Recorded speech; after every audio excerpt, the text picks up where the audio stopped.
સાબરકાંઠાથી સમાચાર મળ્યા છે કે જિલ્લામાં ફરીથી ભારે વરસાદ પડ્યો છે, જેનાથી ખેડૂતો પર ભારે ચિંતાજનક વસ્તુ પડી ગઈ છે। ખાસ કરીને તલોદ અને પ્રાંતિજ તાલુકાઓમાં સૌથી વધુ વરસાદ નોંધાયો છે।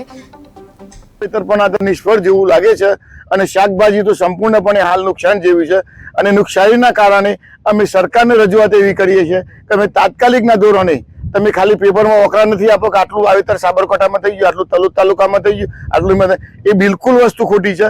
તમે ખરેખર સ્થળ ઉપર જઈને પ્રશાસનના માણસો, વહીવટકરના માણસો જે તે સ્થળ ઉપર આવીને જોવે તો ખબર પડે કે ખેડૂતે વાવ્યું છે પણ મને મળે એવું શું છે। હાલને તબક્કે એવું જોઈએ તો ખેડૂતની મજૂરી પણ મળે એવી નથી અને દેવાના ડુંગરા થાય એવું લાગે છે।